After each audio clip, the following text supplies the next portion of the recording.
Esto es un acto que nos lo decíamos desde hace ya tiempo, de que empezó el tema de Cataluña. Vamos, que empezó en los últimos tiempos de la izquierda, al año de la en la calle. Y por fin tuvimos la posibilidad de coger una persona que estuviera documentada en el tema, tanto a niveles teóricos como a niveles pragmáticos, prácticos. Entonces con nosotros está Javier Aristu Mondragón, es un compañero, se ha jubilado de profesor en la Escuela Francesa de Bruselas, él es licenciado en Filología, una especialidad antigua de la Filología moderna, y dentro de la moderna Filología hispánica, una carrera que ya no se llama así, y tampoco tiene ese contenido, y profesor de secundaria. Varios institutos de Sevilla, de profesor de lengua y literatura. Un antiguo militante del PC, de la dirección del PC, fue concejal del Ayuntamiento de Sevilla en las dos primeras legislaturas. En la segunda encabezó la lista por el PC, el Ayuntamiento de Sevilla. También fundador que ayudaron a tener el nacimiento y la creación de Izquierda Unida, y en el año 86 abandona por discrepancia con la dirección, en aquella época del PC, abandona la formación política, se dedica a su profesión pura y dura, a formar a los críos. No hay trayectoria, desde la política se va a su profesión de profesor, y ahí pues ha continuado hasta que se ha jubilado. Ha escrito como colaborador en el diario El País, ya ha participado en tertulias de la SER hace ya tiempo, y en el año 2012 él, junto con un grupo de compañeros, funda un blog en las redes que se llama En Campo. Es codirector de una revista.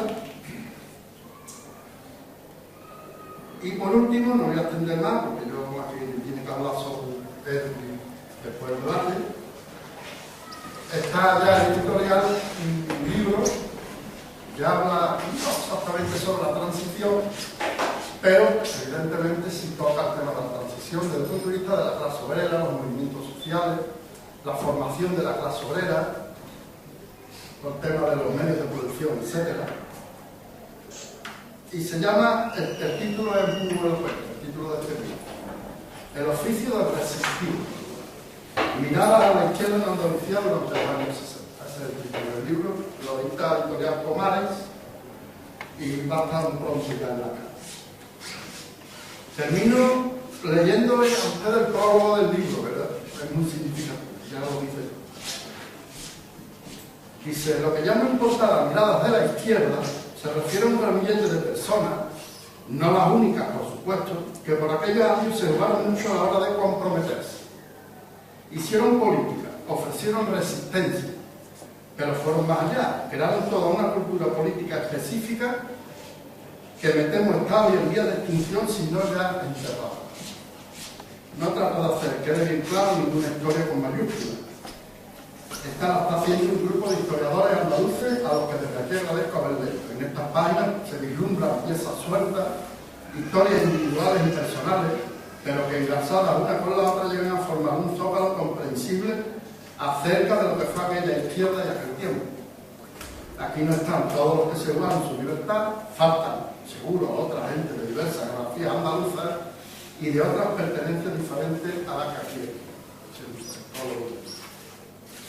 El formato de nuestro acto es el que ya sabemos, vamos a dar por ahí que es una hora aproximadamente, si es menos, mejor, pero el tema, sí, parece a mí que nos va a llevar una hora, y después, hasta que ya nos tengamos que ir, ¿verdad? Ese es un poco el formato, siguiendo el formato nuestro. De nuevo, le agradezco vuestra presencia, a todos y a todas. Yo creo que casos como este se deberían de haber dado en España desde que el Tribunal Constitucional rechazó el texto del Estatuto, pero la clase obrera fundamentalmente últimamente está en otras cosas.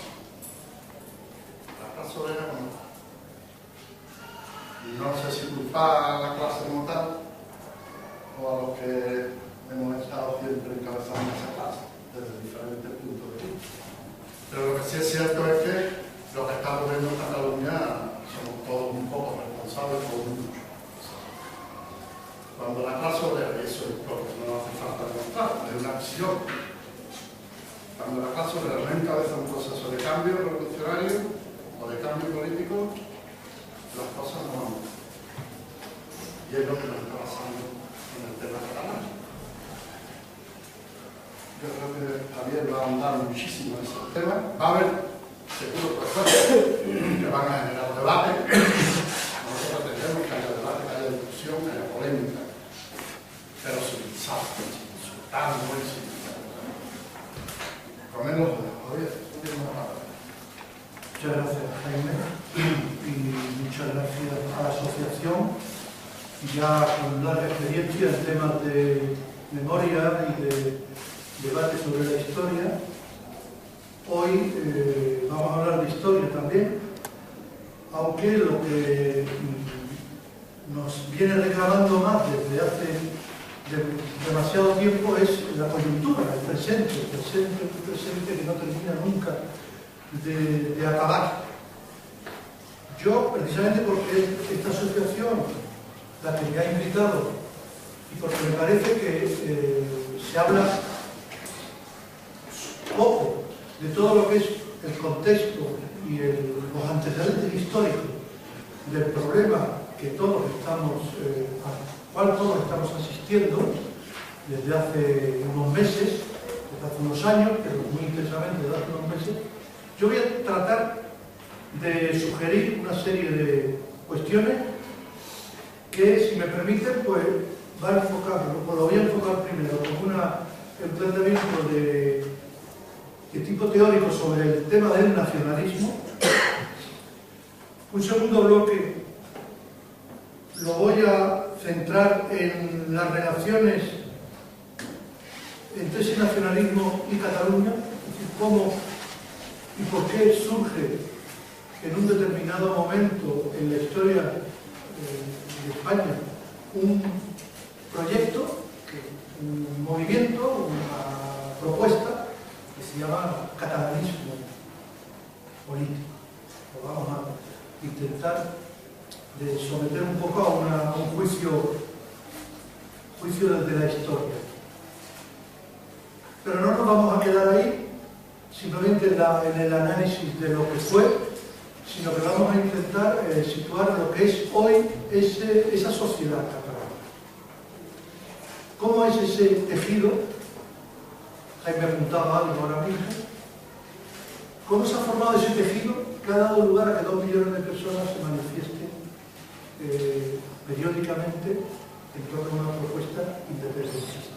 ¿Cómo es ese caldo de cultivo social que es la Cataluña de hoy? Se diferencia del resto de España, se diferencia, es un modelo de sociedad europea, es un modelo que se parece a la andaluza. Vamos a intentar hablar de eso. Y finalmente voy a intentar situar brevemente cómo el debate constitucional, que a trancas y barrancas está ahí jugando su papel, cómo puede estar planteado a día de hoy, viendo el pasado también, de 1978, la Constitución del 78 y las perspectivas que se abren, o no sabemos si se abren, de hablar o modificar más la Constitución. Entonces, vamos a dejarlo esa cuestión, vamos a hablar de un planteamiento teórico sobre el nacionalismo, vamos a hacer un análisis histórico del caso del catalanismo, describiremos un poco la sociedad catalana actual, que es sobre la que se asienta el debate independentista hoy, y finalmente apuntaremos un poco a si esto tiene solución, desde una perspectiva de reforma constitucional o ni siquiera por eso. Bueno, entonces empezando, la palabra nación, que es tan repetida, ya sabemos todos que viene del término latino natio, que significa comunidad de origen, nacimiento, viene de ahí, y desde ese punto de vista, el concepto de nación describe, con el concepto de nación se describe a una agrupación de personas que se constituye como tal agrupación a partir de sus costumbres y tradiciones. Luego, el planteamiento de nación es una mirada hacia atrás. ¿De dónde vengo? Y si vengo de un lugar común, yo me siento común a los demás. Entonces me constituyo como un grupo específico al cual me denomino nación. Una nación es, por tanto, una sociedad consciente de ello, de que es específica. Y por lo tanto, al ser específica, ya tenemos el primer problema, es diferente a la otra, que no es nuestro, ¿no? Que no es de nosotros. Que por lo tanto, los que pertenecen a ese conjunto uniforme es un conjunto que se basa en lazos primordiales y solo existe porque sus miembros se confiesan parte de ella. Puede ser esto muy complicado. La literatura que hay sobre el tema de nación es enorme, inmensa y muy polémica y muy discutible, pero me gustaría que nos quedáramos con este primer detalle. Se es nación si tú crees que formas parte de eso. Luego, implica un planteamiento de decir, yo soy consciente de que todos los que me rodean somos de la misma y por lo tanto nos sentimos identificados en torno a unas raíces, procedencias, tribus originarias, lo que queramos llamar. Por lo tanto, los miembros de una nación se distinguirían por una identidad común o por una conciencia colectiva y generalmente por un mismo origen. Ese origen puede ser la tierra, el territorio, puede ser la lengua, puede ser la tradición, puede ser una cultura. ¿Sí? En torno a esos conceptos, territorio, cultura, tradición, lengua, origen, apellidos, podría estar lo que se ha venido denominando la teoría de las naciones, ¿no? Claro, un historiador británico muy importante del siglo XIX y XX sobre esas épocas nos dice que, al igual que él considera a la nación como una entidad social primaria e invariable, que pertenece exclusivamente a un periodo concreto y reciente, es decir, la nación es un concepto que viene del siglo XIX, antes no existe ese concepto. Así como familia, sí, así como apellidos, sí, así como individuo, es un concepto que viene de la época de los griegos. El concepto de nación es un concepto muy moderno en la teoría política, la teoría histórica, la teoría social. No han existido naciones antes del siglo XIX.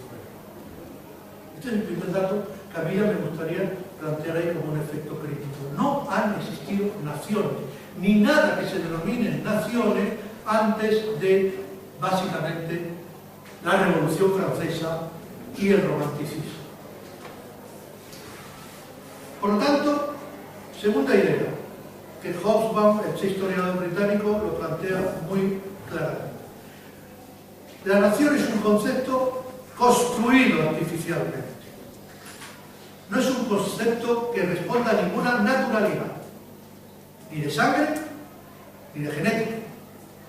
Es un concepto social, histórico, elaborado por mentalidades o por minorías intelectuales, pero que es una construcción puramente artificial.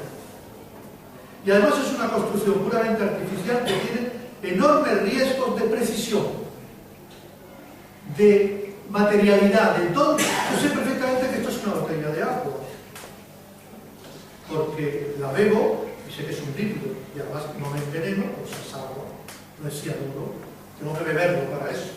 Porque es que lo bebo y el cianuro me tienen que recoger. Pero yo lo estoy viendo y esto es una botella. Y sé que no es una botella de 2 litros porque no tiene tamaño. Pero un concepto de nación es inaprensible. Hasta el punto de que se dice que es igual que yo puedo identificar una golondrina de una gaviota. Es muy difícil, por no decir imposible, identificar una nación de otra. O incluso una nación de lo que no es nación. porque si se basa en la lengua, no hay, creo que en todo el mundo, más de 20 países, en todo lo que hay, países, estados, entidades, que sean monolingües. La inmensa mayoría de los estados políticos hoy en el mundo entero son estados plurilingüísticos. Es decir, que se hablan varias lenguas. En Europa, sobre todo ahora con la inmigración. Es impreciso, es un concepto que no puede responder al concepto de lengua. Porque entonces, Canadá, que se habla el francés y el inglés, no puede ser una nación. España podría ser una nación, pero se hablan 4 lenguas. Francia es una sociedad, una nación monolingüe, aunque sabemos que en algunos sitios hablan corso. ¿Es identificable desde el punto de vista del territorio? Fronteras a lo largo de la historia, ¿cuántas ha habido? Solo con mirar lo que está ocurriendo en el territorio de Palestina o en Siria, mirar fronteras que hace 50 años no existían, hoy existen y no sabemos si dentro de 15 años van a seguir existiendo las mismas. Y la frontera es un concepto completamente movible, político, que responde a correlaciones militares y correlaciones políticas. No puede identificarse por fronteras territoriales lo que es un concepto de nación. Es decir, el concepto de nación, para ir terminando este primer apartado, según Hobsbawm, es como aquel caminante que quiere orientarse mirando a las nubes en vez de mirar a los accidentes geográficos. Si tú miras a las nubes y pretendes orientarte, lo más seguro es que no llegues al destino que quieres. Y el ser humano, a lo largo de su vida transhumante, se ha orientado por los que son los grandes accidentes geográficos: montañas, ríos, sistemas orográficos. Y la nube nunca ha sido un elemento orográfico. Si el sol y la luna y las estrellas son elementos estables, fijos. Y pues el concepto de nación, que viene a decir alguna gente, es lo suficientemente inestable, no existe ningún consenso en ninguna comunidad intelectual mundial sobre qué es una nación, para poder identificar y clasificar lo que son, lo que podemos denominar naciones. ¿Es una etnia? No, hay países en África donde hay centenares de etnias. ¿Es un tema religioso lo que identifica a un país, el único país? Y tampoco, que podría identificarse como de una religión igual a nación, es Israel. En Israel, sin embargo, están permitidas otras religiones, la musulmana y la cristiana. ¿Cuál es la identidad que daría sentido a una nación? Hemos dicho que la lengua no es. ¿Todos los que hablan catalán son catalanes? No. ¿Todos los que no hablan catalán no son catalanes? No.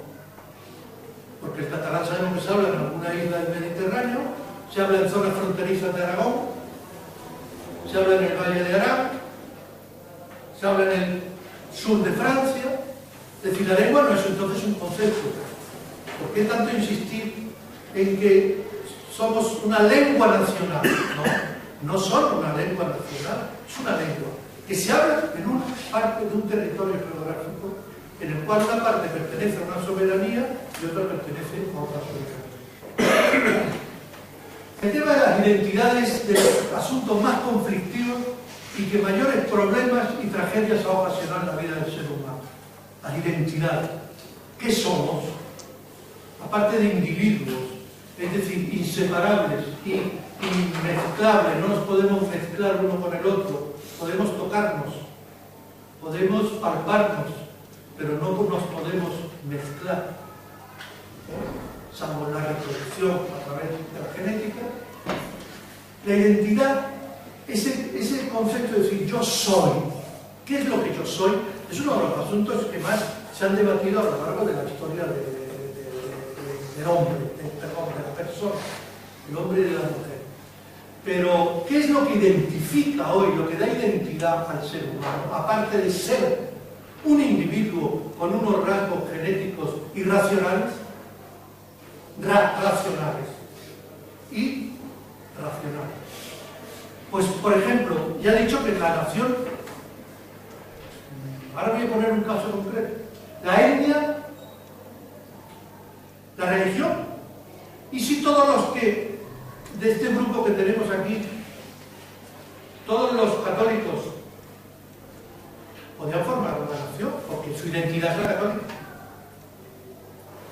Entonces, automáticamente, los que no son católicos podrían formar otro grupo, porque lo que les identifica es la no religión católica, por ejemplo.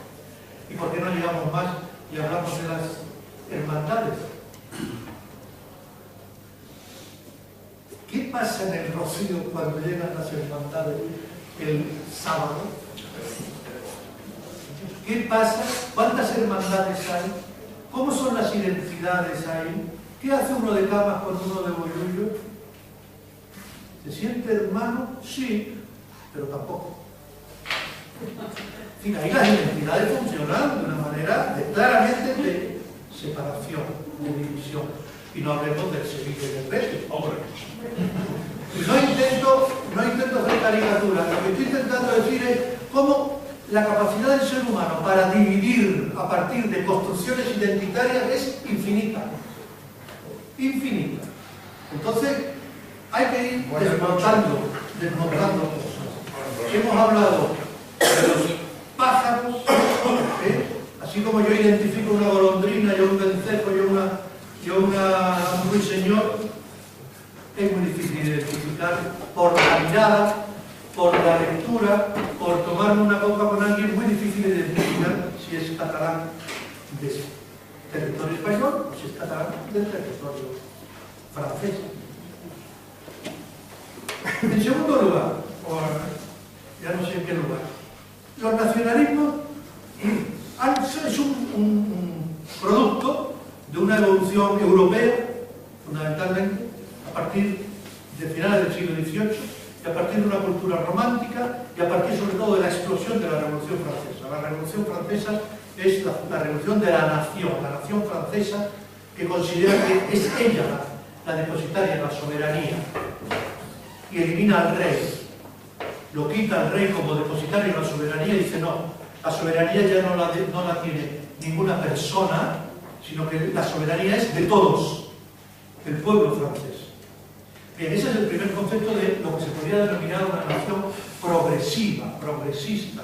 El concepto de que todos los individuos unidos entre sí, todos los individuos de un territorio unidos entre sí, forman una colectividad política, se dan a sí mismos una identidad, una bandera, un himno y un proyecto, que se considera la nación francesa. Pero a partir de ahí se genera en toda Europa un fenómeno de explosión del nacionalismo, a partir de identidades buscadas, rebuscadas, construidas e incluso inventadas. Y se inventa la teoría de la Escocia milenaria,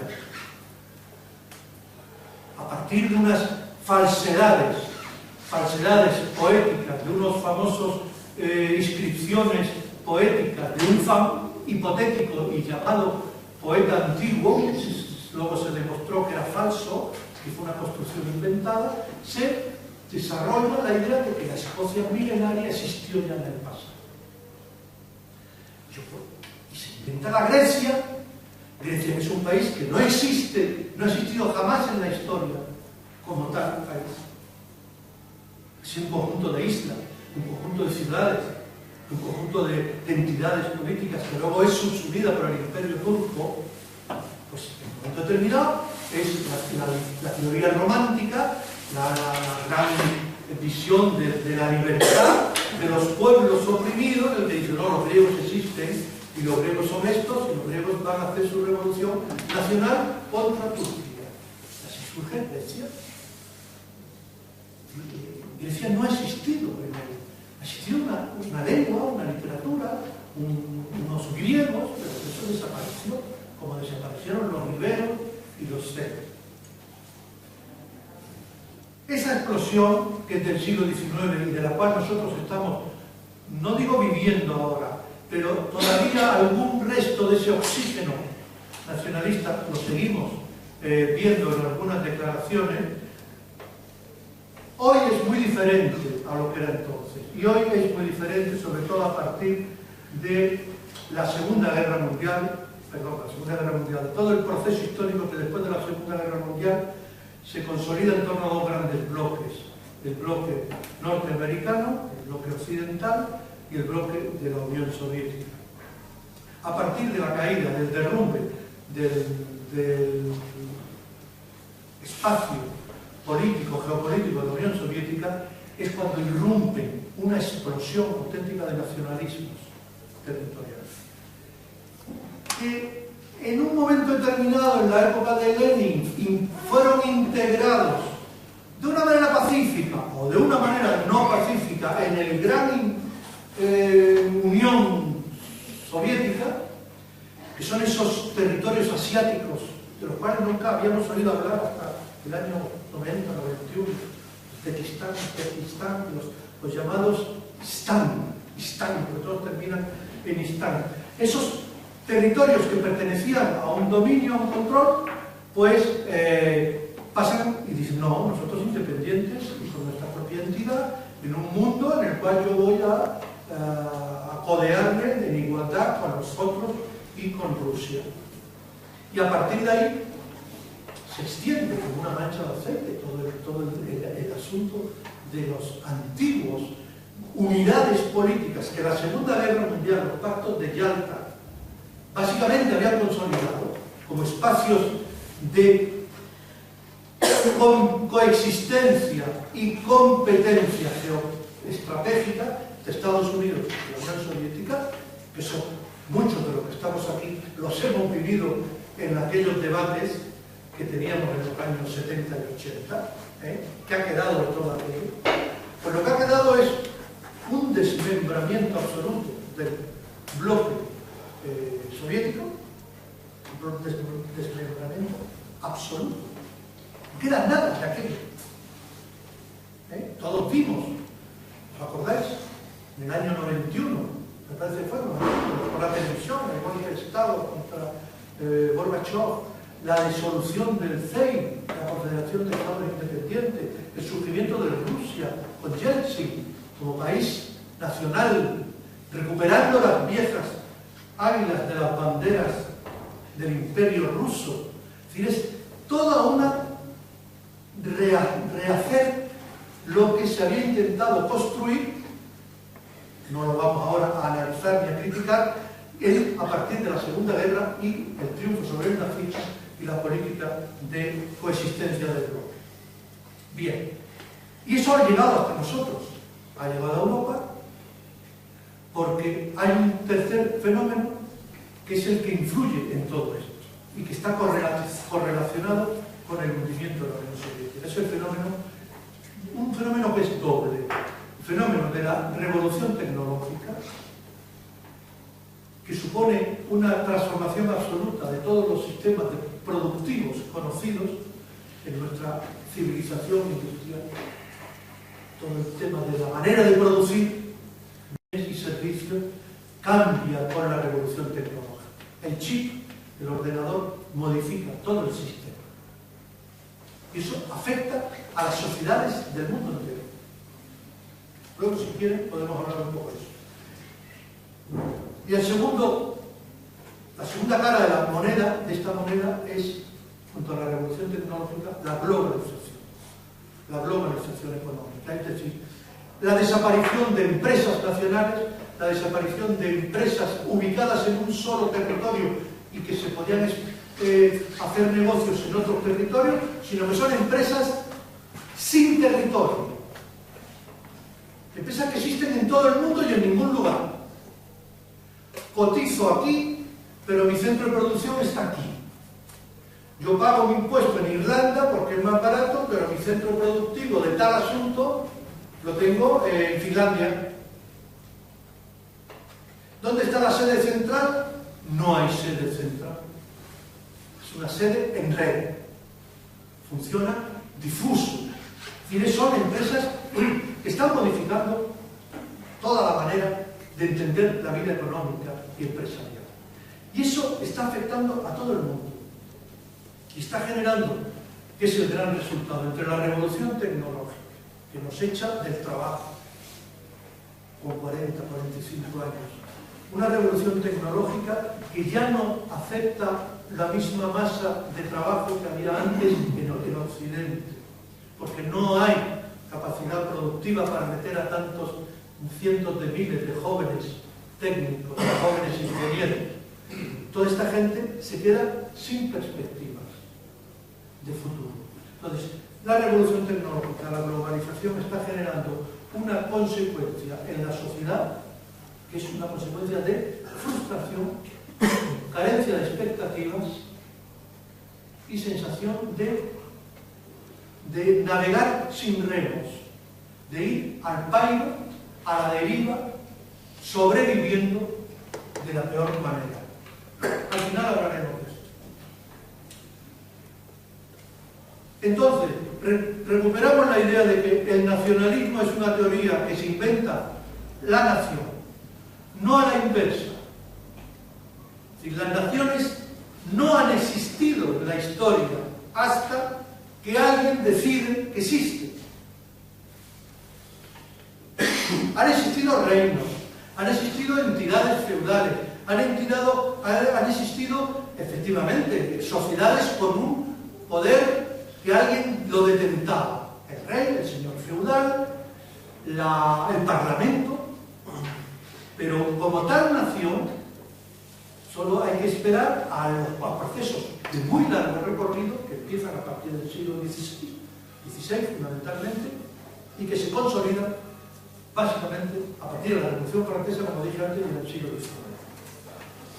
Y las naciones que en el siglo XVIII están constituidas casi como tal, como entidades de soberanía, son media docena en Europa: España, Reino Unido, Francia y Rusia.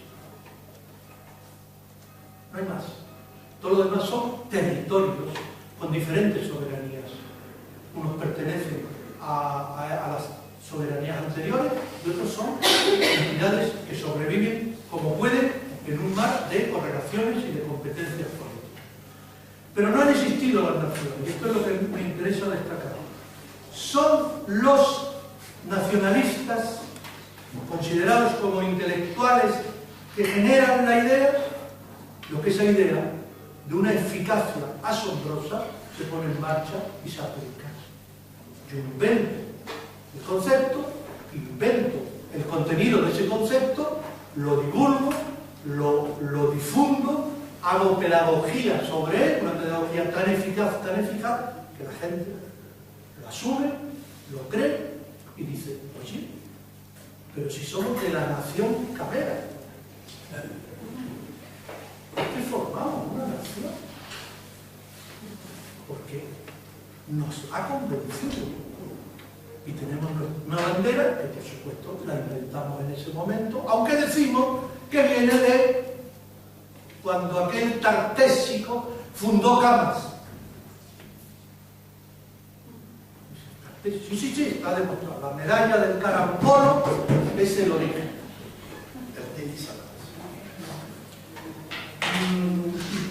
No trato de caricaturar, pero por ahí van las cosas.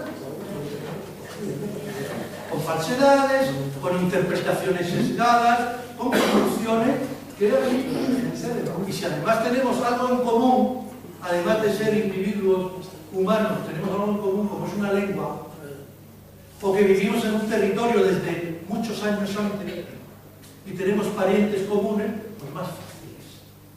Esto sería difícil hacerlo en Vallecas hoy, donde la población china puede llegar al 40 o al 50%, o donde los de Malí son más que los madrileños. Eso es difícil hacerlo. Pero en un territorio donde la la transmisión genética ha sido casi invariable. Hago un paréntesis. Estudien ustedes las candidaturas que se presentan hoy en Cataluña. Miren, está en nuestra en internet, los 130 candidatos que se presentan a las elecciones.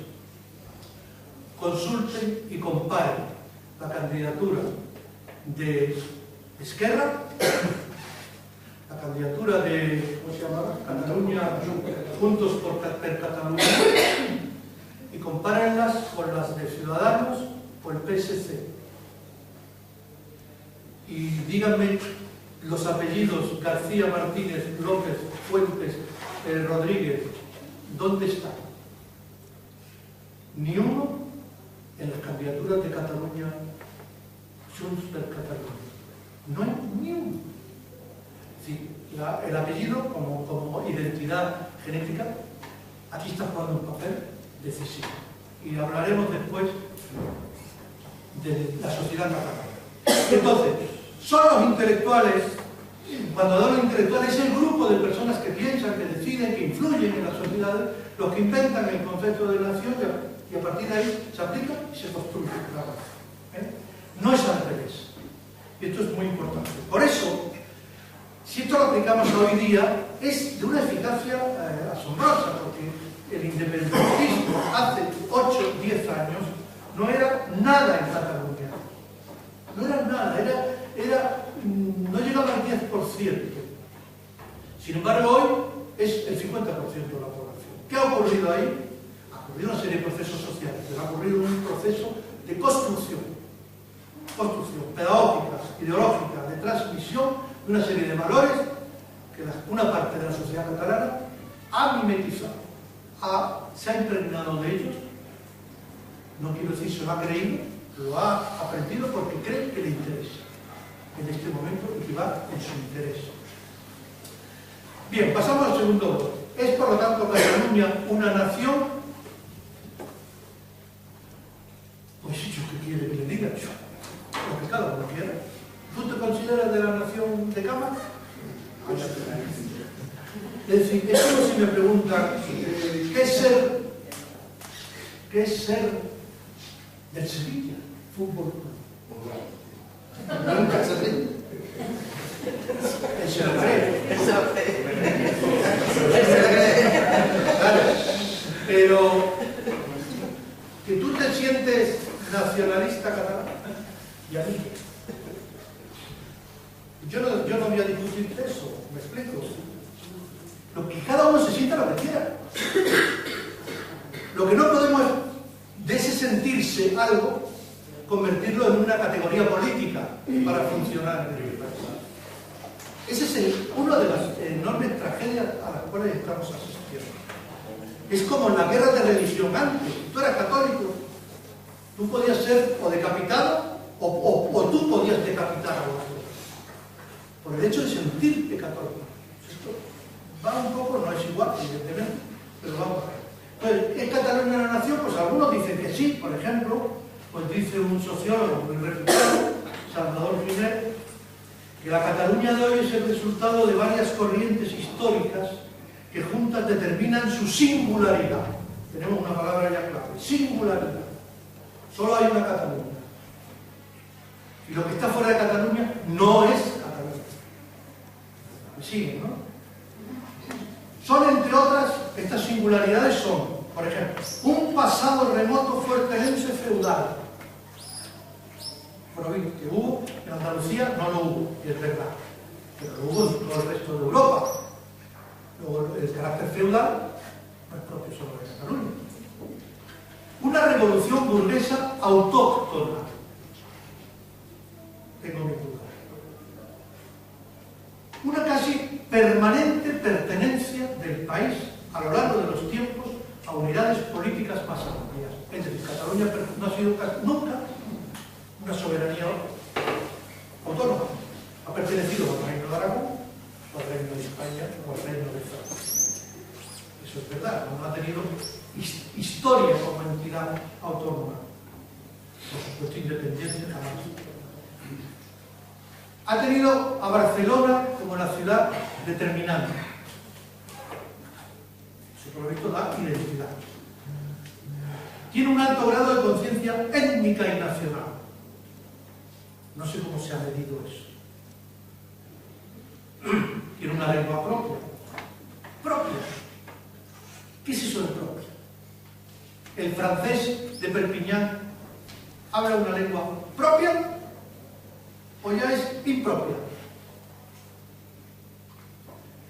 Y finalmente, tiene una cultura muy característica. Es decir, si ustedes meten esto por el filtro, por la máquina, esto no tiene, se le puede hacer totalmente a la inversa. Y trasladar esa plantilla a otro sitio y decir, entonces yo soy andaluz, porque yo hablo una lengua propia, sí señor.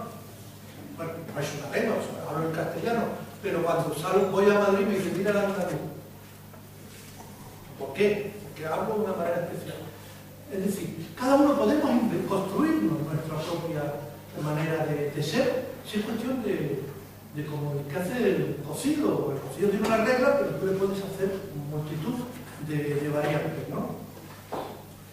Según otro, el concepto de nación en Cataluña parte de 1714, la famosa guerra de sucesión y destrucción de Barcelona por las tropas. No fue Barcelona la única destruida en guerras. Que tiene un modelo agrario distinto, el modelo de los payeses, sistema efectivamente económico diverso, pero bueno, los ha habido en multitud de sitios. Que tuvo una revolución industrial que no tuvimos o no tuviéramos en otros territorios, esto sí que empieza a acercarse a una seña de identidad que es interesante.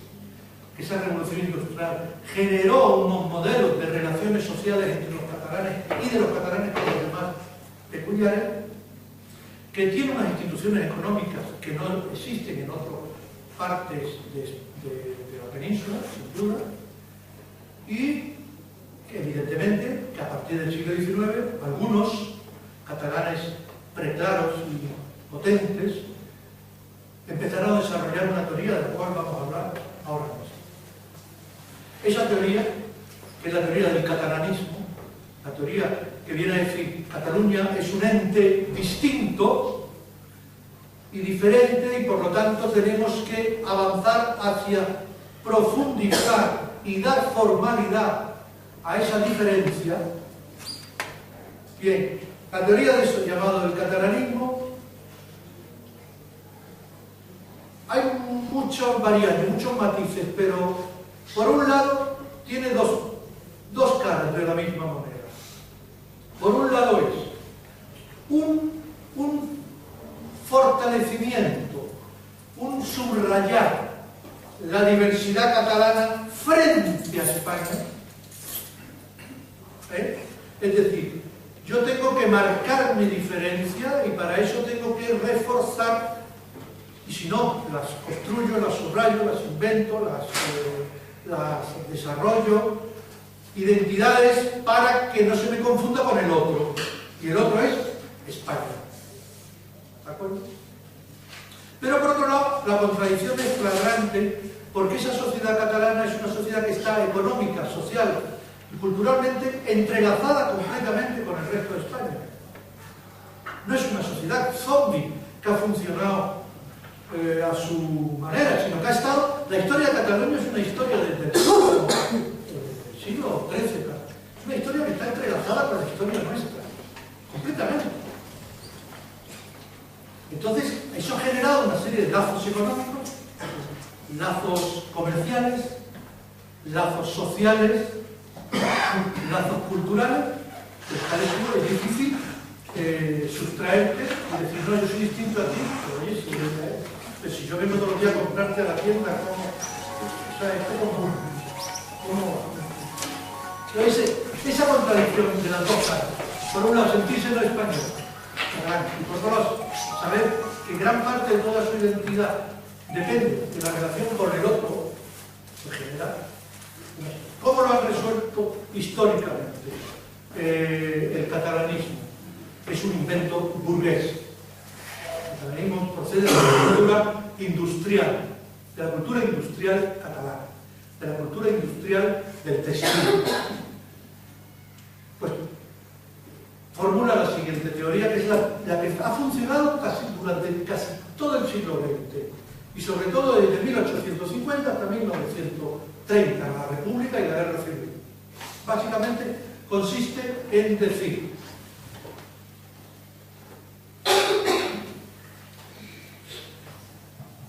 yo, que soy la burguesía más guay del Paraguay, de España, porque tengo una industria textil que funciona, tengo una industria que funciona según los métodos industriales más modernos, es una economía que va en alza, yo soy una burguesía moderna, estamos hablando de 1850. Y me encuentro con un Estado español que es un Estado reaccionario, conservador, dominado por castas clericales, carlistas, con unos permanentes dominios de las oligarquías campesinas, agrarias. Entonces, yo con ese Estado no puedo convivir, porque es un Estado que a mí no me interesa desde el punto de vista comercial. Yo quiero un Estado más liberal. Objetivo número 1 del catalanismo: hay que ocupar el Estado español e imponer la revolución burguesa de verdad. Y ese es el objetivo de un plan de la Riba en una primera fase, de la burguesía catalana que hace sus negocios con España y no los hace con el Reino Unido. Si lo más increíble de todo esto, y nuestro amigo, mi amigo Carlos Arenas me lo repite mucho, el Estado español es un Estado proteccionista de la industria textil catalana frente a la industria textil inglesa, que era mucho más barata. Las lanas inglesas del siglo XIX, por tecnología, por sistemas de producción, por mecanismos de mayor libertad comercial, producían lana más barata que la catalana, por procesos productivos. Sin embargo, el Estado español ponía aranceles, ponía, es decir, imposiciones para que esa lana, cuando si entraba en España, tuviera tal recargo de impuestos que no interesara comprarla. Entonces tú te ibas ¿a dónde? A la lana catalana, que era además una lana favorecida por el Estado. Eso no lo dice, ¿verdad? Eso está ahí. De todas maneras dice, eso está bien, pero yo tengo que seguir adelante. Entonces mi proyecto, el proyecto de la burguesía catalana, es conquistar el Estado español y aplicar los mecanismos de revolución burguesa. ¿Qué ocurre? Que es un objetivo inviable, es un objetivo inalcanzable, imposible, porque esa burguesía catalana comete el inmenso error de no aliarse con el resto de las clases modernizadoras españolas. Y ahí viene el gran privilegio. No sentirse España y al mismo tiempo saber que tiene que hacer esa revolución en España. Y en ese tris y tras está permanentemente el catalanismo, y lo está hoy. Y lo está hoy igual, de la misma manera, con otro lenguaje, con otro discurso. Pero es la tragedia casi freudiana de saber que tienes tu padre, cuando no es tu padre, pero lo intentamos, y al mismo tiempo rechazarlo. Y en ese Big Bang es una permanente neurosis. Bien, ese catalanismo genera un modelo de burguesía con contradicciones. Por un lado, un catalanismo muy reaccionario, muy influido por la Iglesia católica de aquel tiempo, por las ideologías de Balmes, de todo lo que es el tradicionalismo carlista. Está ahí. Pero por otro lado es una burguesía muy de Barcelona, muy instalada en los grandes procesos, como he dicho antes, industriales, que importaban tecnologías, importaban sistemas de producción del exterior. Y en esa contradicción, cuando ven que es imposible la conquista del Estado español, pues dicen, pues entonces, si no es posible, ¿qué tenemos que hacer? Conquistemos nosotros nuestro propio Estado. Y es el proyecto del catalanismo político, es decir, hagamos de Cataluña una nación y no es independiente, pero que tenga la entidad autónoma y la personalidad suficiente como para influir y marcarnos nosotros nuestros propios ritmos en la medida de lo que podamos. Y a partir de ahí es el debate desde 1910 aproximadamente, tras la muerte de Prat de la Riba, hasta la República. Es el catalanismo de construcción de Cataluña, construcción de una sociedad propia, un modelo político propio, unos partidos políticos propios, unos lenguajes políticos propios que te permitan jugar tu papel. ¿Qué se encuentra ese catalanismo burgués enfrente? Pues se encuentra dos elementos fundamentales, que son su gran diálogo. Por un lado es el jacobinismo, es decir, el modelo político de centralismo jacobino que en cierta medida en este país también ha existido, que reside en Madrid y que Madrid no está dispuesto a conceder nada. Y en segundo lugar, el movimiento obrero catalán anarquista que dice, por ahí no. Y es el gran movimiento que empieza a dotarse de personalidades también, de movimiento político autónomo. Pero el anarquismo ya sabemos que juega un papel al principio del movimiento social y político y luego se queda solo el movimiento social. Lamentablemente no dio el paso al movimiento político, que hubiera sido, yo creo que un gran éxito para Cataluña, pero se quedó en el puro resistencialismo sindical. Pero bueno, jugó el gran papel de confrontación con la burguesía catalana. Y son los años 20, los famosos años de los tiroteos, de las bandas armadas por la patronal, de los atentados anarquistas contra los empresarios. Es el gran debate de los dos modelos de sociedad catalana, el catalanismo y el anarquismo.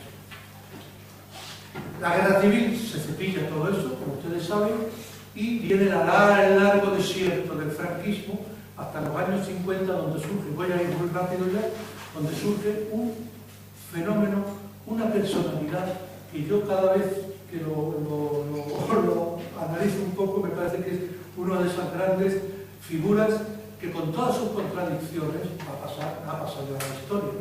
Es Jordi Pujol.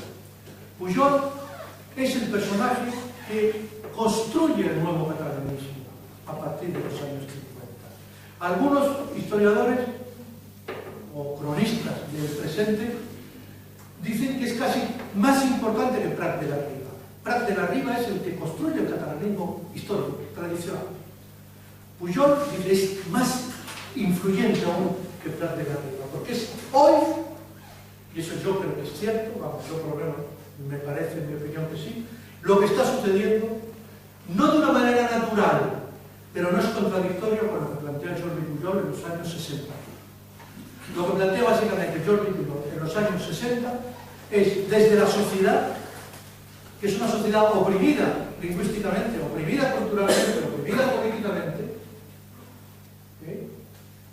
desde la sociedad comenzar un proceso de reconstrucción nacional de esa sociedad que estaba machacada por el franquismo político. Y eso tiene un mérito, En Pujol hay que reconocerle un mérito de resistente y de constructor de ideas. Es la persona que genera mayor hegemonía en todo lo que es la sociedad catalana a lo largo de los años 60 y 70. ¿Cómo la genera? Con varios instrumentos. Hace una banca, un banco que da dinero, y a través de ese banco, de esa financiación bancaria, financia proyectos culturales, proyectos pedagógicos, proyectos de revistas, proyectos semipolíticos, clandestinos, pero que están ahí. Con su talonario de presidente de la banca catalana, él se dedica no solo a hacer dinero, sino a producir hegemonía, proyectos que 20 años después darán su resultado. ¿A quién tiene enfrente Jordi Pujol? Tiene enfrente a una izquierda que también resurge de las cenizas y resurge con un proyecto de catalanismo distinto, que viene a decir: el catalanismo que piensa que hay que conquistar Madrid para de esa manera beneficiar a Cataluña, eso no me interesa. Lo que hay que hacer es un catalanismo que entienda las nuevas realidades de la sociedad catalana para hacer un nuevo modelo de sociedad mixta, mestiza, integrada entre inmigrantes y catalanes. Estamos hablando de la izquierda del PSUV, de la izquierda de Comisiones Obreras, que en los años 60 y principios de los 70 diseña el famoso lema del catalanismo popular, que viene a decir eso: el inmigrante andaluz de Camas, que ha ido a Barcelona a trabajar y ha comprado, no comprado, se ha instalado allí y está trabajando en la SEA, ese forma parte del proyecto nacional de Cataluña, en las mismas condiciones que el señor Rius o el señor Rebull. Es un nuevo diseño. Y esos dos modelos, el modelo pujolista basado en el protagonismo de la burguesía y el modelo del PSU basado en la integración popular, en la demanda nacional, de las demandas sociales de la clase obrera, es lo que va a ser el punto clave de los años 70. ¿Quién lo ganó? Pregúntale notario. Te lo digo a mi secretario. ¿Quién lo ganó? ¿Quién ganó la partida?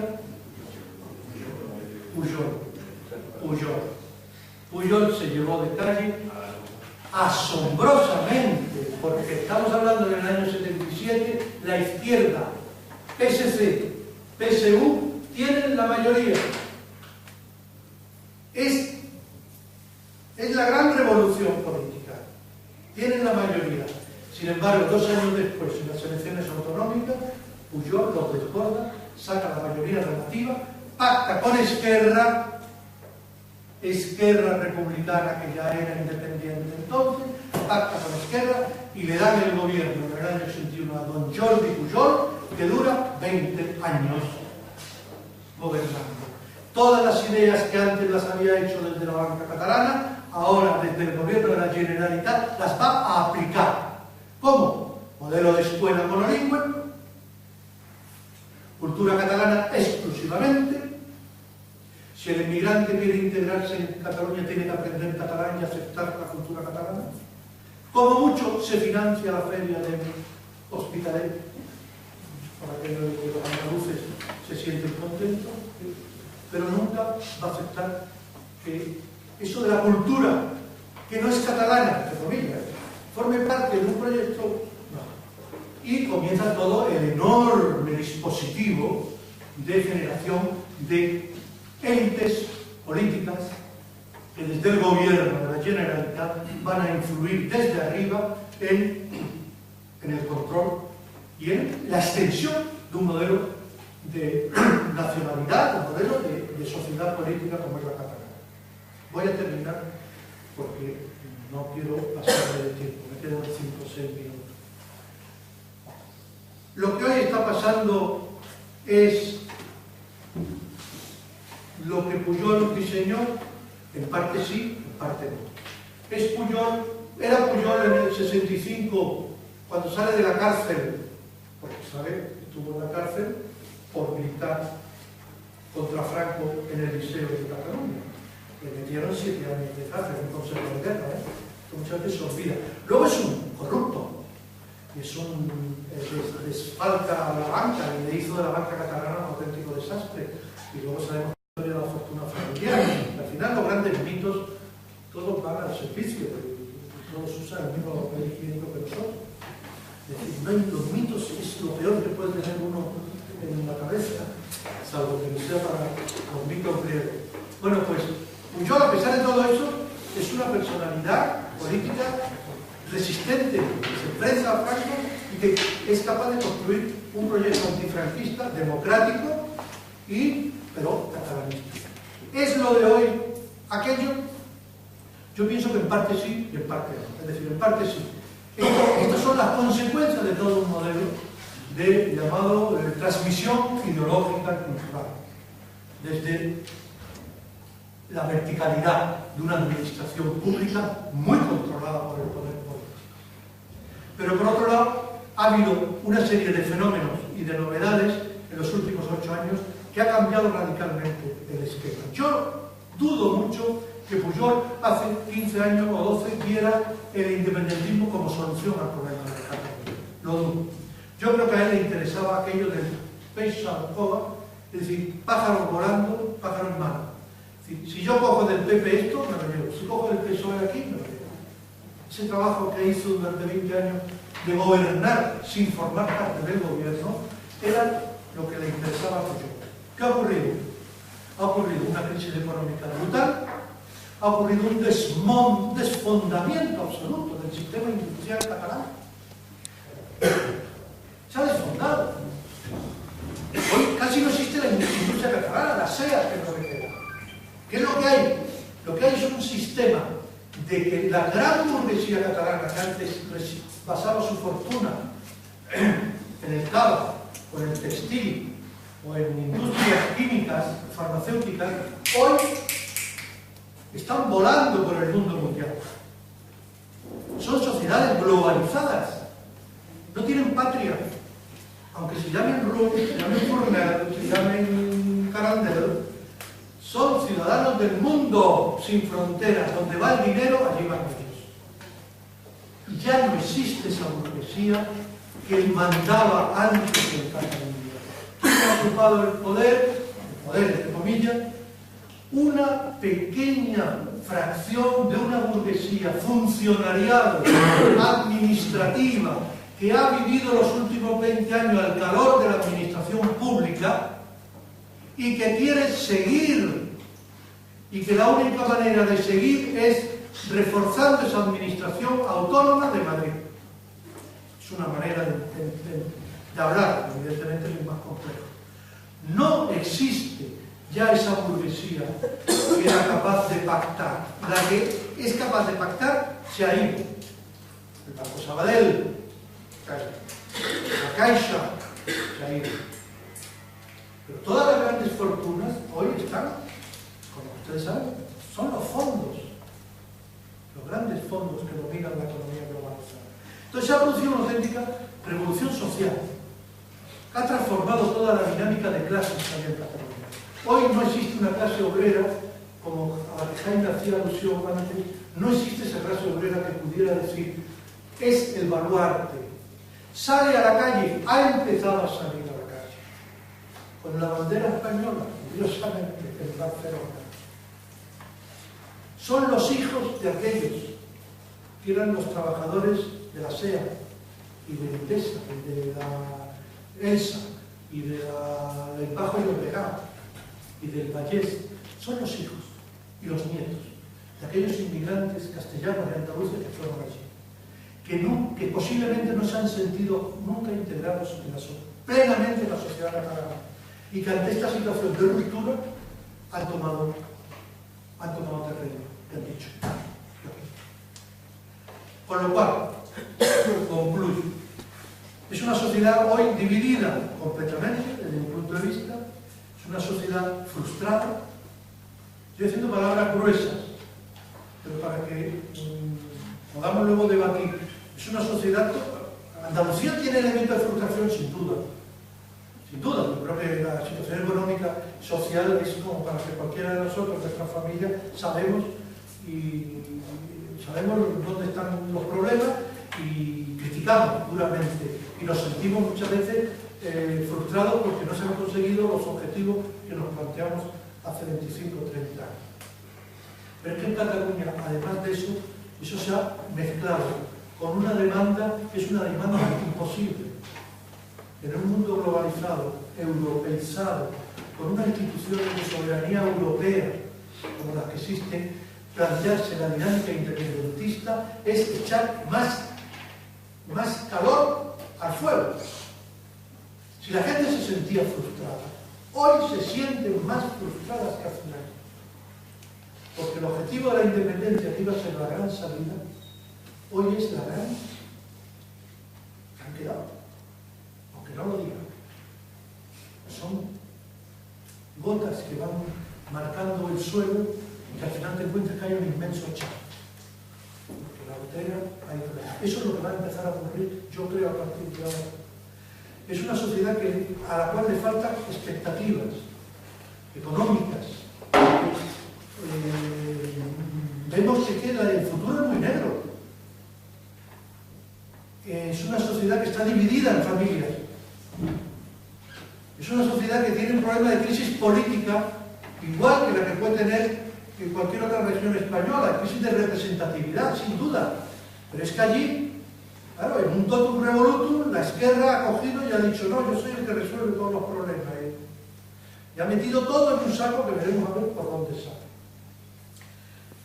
Finalizo. ¿Tiene esto solución? Sin duda, la tiene. Yo creo que además la experiencia del último mes indica que, y las elecciones yo creo que van a dar salidas. Va a durar mucho. Va a exigir por todas las partes una inmensa capacidad política, que yo creo que ahora no la hay suficientemente. Ni por un lado, ni por otro. Estamos asistiendo a una, entre comillas, renovación de la clase política que no es exactamente renovación. Se ha echado a todos los viejos que había, se ha mandado a su casa y hemos entrado ahí los nuevos. ¿Pero qué es lo que hay que hacer? Si no se sabe lo que hacer. ¿Qué es lo que hay que hacer? ¿Hay que hacer una reforma constitucional? Sin duda. Yo creo que es el camino, ir a una reforma constitucional, que no va a ser la solución. La solución va a ir por reformas sociales, por reformas económicas, por reformas desde la sociedad, no por llegar a un acuerdo sobre el artículo 155. No es eso. Pero que nos demos cuenta todos como andaluces es una cosa, ¿eh? Y cuidado a los discursos, y sé que este es un tema que va a generar polémica, y por eso lo cierro aquí y lo voy a terminar. Ese discurso de Andalucía como la que más es falso. Eso lleva a una frustración también. ¿Por qué no planteamos las cosas de otra manera distinta? ¿Por qué no planteamos que para llegar a un acuerdo constitucional entre territorios que son diversos, que tienen demandas distintas, ¿por qué no aceptamos un planteamiento? Históricamente, la Constitución del 78, iba destinada a dar personalidad política, jurídica, a 3 territorios, básicamente a dos territorios que lo tuvieron en el pasado, durante la República, que fueron el País Vasco, Euskadi, primero Cataluña y después el País Vasco. El pacto del título 8º de la Constitución básicamente lo que trataba era de normalizar la integración de Cataluña y Euskadi en un modelo de España diverso. ¿Qué ocurre? Pues ocurrió que la derecha no termina, porque no entiende nunca el problema de los dos grandes polos de referencia, que han sido Euskadi y Cataluña. La derecha no se ha enterado nunca de ese tema. Y entonces diseñó, pues si ellos lo quieren, café para todos. Con lo cual entramos todos en el cafelito. Pues yo café, pues yo café. Coño, si no hay café. Bien. Y hay un elemento novedoso, importantísimo, yo creo que es genuino, que es Andalucía y su proyecto de 151. En un momento determinado, Andalucía dice, no, Cataluña y Euskadi, vale, pero yo tengo derecho a mi autonomía. El 4 de diciembre, puede ser ahora, y el 28 de febrero. Y a partir de ese momento, Andalucía es la única comunidad no histórica que construye su autonomía histórica. Eso la UCD se lo tiene que tragar y lo acepta. Y entonces construye un modelo autonómico que está basado fundamentalmente en 3 autonomías políticas: Cataluña, Euskadi y Andalucía. Y yo creo que es un enorme éxito, porque supone cambiar el vértice de la dinámica territorial que había habido en España durante el siglo XIX y XX. Pero a partir de ahí, y después del golpe de Estado de Tejero, se produce disminuyamos la capacidad, la diversidad de Cataluña y Euskadi, homogeneicemos todo lo posible. Entonces se homogeneiza todo. Políticas fiscales, políticas de... todo. En cierta medida es un intento, no digo recentralizador, homogeneizador de las diversidades. Bien, y así hemos andado durante 30 años, negociando bastante. peleando, haciendo las cosas bien y haciendo las cosas mal. Y hoy entramos ante una dinámica final. Y esto, Cataluña va, en el mejor de los casos, va a pedir, ellos le llaman derechos históricos. Nosotros vamos a decir, bueno, ustedes tienen derecho histórico porque la República fue una autonomía. ¿Ustedes qué quieren? ¿Capacidad fiscal propia? Vale. ¿Capacidad recaudatoria? Vale. Pero ¿cuál es su compromiso con el resto? Y vamos a diseñar una planta de igualdades, de derechos comunes a todos, de los cuales nadie se los puede saltar, y luego cada uno que haga en su territorio lo que quiera. Eso se llama Estado federal. Y yo creo que por ahí tendrá que ir la solución del futuro. Y ni cuanto antes nos enteremos todos de que el Estado federal es diversidad, no como la que más o como la que menos, sino ellos quieren ir por ese camino, que vayan, pero que le garanticen a mí comunidad de derechos sociales, económicos, jurídicos.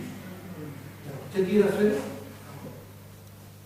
En su derecho está, porque el Estatuto o la Constitución Federal se lo permite.